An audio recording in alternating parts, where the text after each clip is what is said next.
The showdown is not meant to cause offense or harm. The viewer acknowledges any reliance on the accuracy or completeness of said content should be done at their own discretion. The host apologizes in advance for any affront as a result of personal attacks. I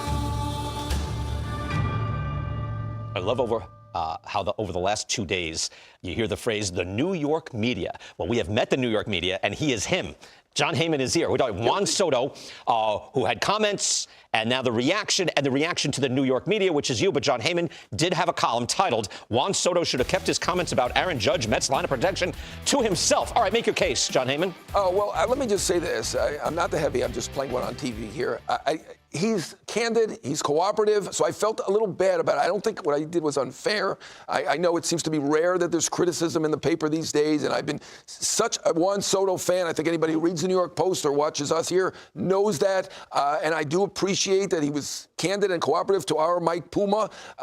And I do think he's a great guy, plays hurt, plays every day. I will say, and I think there was validity to what he said. I do believe him. Okay. I do believe that there is validity. Having Aaron Judge behind you is a great thing, and we could see that with Ben Rice. We could see that with Goldschmidt this year. They're killing it. They're nails. So I think there was validity, but I just didn't think this was the right time. 15 games into a 15-year commitment to bring this up. You know, I don't think Pete Alonso was insulted that he kind of, I don't want to say, lamented. People didn't like that word, bemoaned. I've seen other people use that word. That he missed Aaron Judge. So I don't think he was insulted, and I do think there was validity, but I just didn't think it was the right time to bring it up.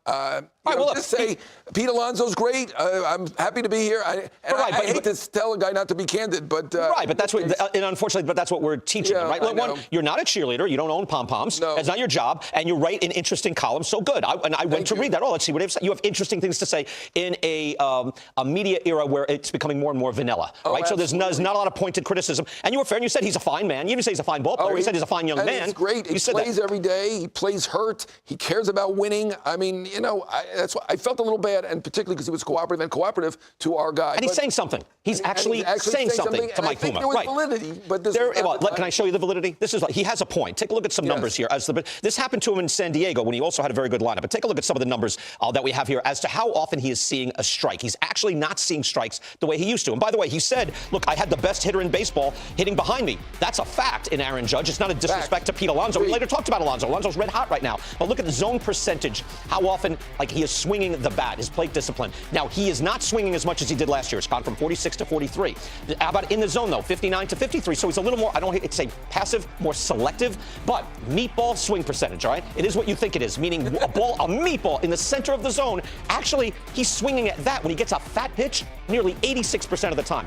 So, he's hitting them. So it's there. So he is not seeing as much. He's not swinging as much. But he even talked about it. You have a quote here. He goes I feel everybody has a role on the team. We have to attack pitchers as a team.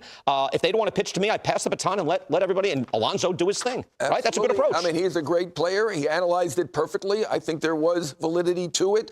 I do think if he thought Aaron Judge was that important to him, he could have stayed. They made a nice offer. They offered basically the same contract, $760 million, one more year. It's basically the same thing. That is true. He could have stayed. And when he decided to go to the Mets, they didn't even have Pete Alonso, right? He hadn't signed yet. And there's been all this talk about deadlines, and we're not going to be able to. Can I throw in weighted runs created plus 100 is league average. So Pete Alonso, you can't say, well, geez, they just want Alonso. Maybe they do more than Judge on the whole, but Alonso's making them pay, which is the point. They are pitching around Soto. I mean, he's even been walked intentionally to pitch to Alonso. It has not worked because Alonso's been the best hitter in the National League to date, but there definitely is validity to what he said. They could have waited a few games. Okay, I like that he said something that was interesting. He spoke his mind. He spoke the truth as well. We have other stats. We have other stats we can show. You got a lot of stats. We have stuff. I wasn't hiding them from you. I just want to reveal them to you now. You're revealing them late, but okay. How often does he see strikes, Juan Soto, with men on base? And actually, he sees the fewest percentage of balls in the strike zone with runners on base. It's a hard percentage. How about in the middle of the strike zone? He's at 16%, and that is lower than everyone else in baseball. So they are more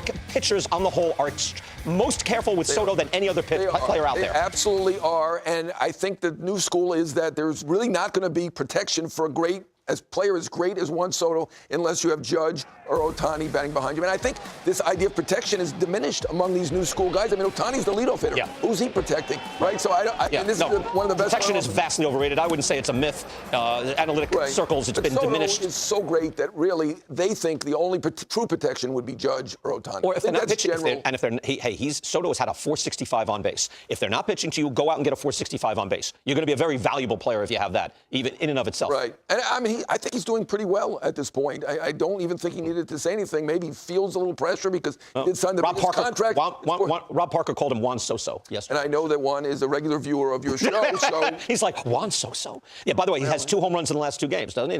He's slugging 467 now. So it's like jumped in 100 points. All right.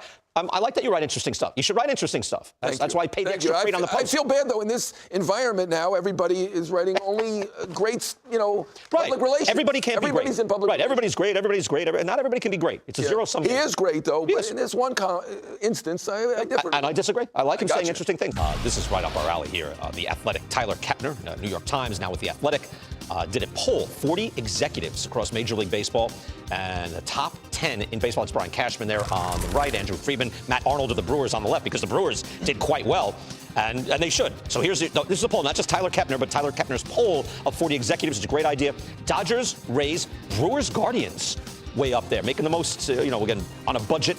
Competing against the big boys. Then you get to Brian Cashman of the Yankees, Alex Anthopoulos of the Braves, Dave Dombrowski of the Phillies, Diamondbacks, Orioles, Padres, filling out the top 10. We did this on top 10 right now. I did it with Mad Dog, just in the offseason, and it's fun. It's subjective, obviously. Yeah, it really is. You're just kind of making it up as you go along. We did individual GMs or whoever we thought the chief architect was. I don't want to get in trouble, but I thought number 1 was easy, Andrew Friedman. I went Alex Anthopoulos, Eric Neander, next Braves and Tampa Bay. Then the future Hall of Famers, the stalwarts, Dave Dombrowski, Brian Cashman. I thought Mike Rizzo, and he did not do well in that poll. I thought Mike Rizzo's rebuild is going very well. He also won a title, won regularly 95 games year after year. David Stearns of the Mets, maybe I went premature. I'm giving him a lot of Brewers credit. A.J. Preller deserved to be there. And then this is where the crux was. I went Rangers, Orioles, Chris Young, Mike Elias for the drafting that they've done with the Orioles over the Diamondbacks and the Guardians.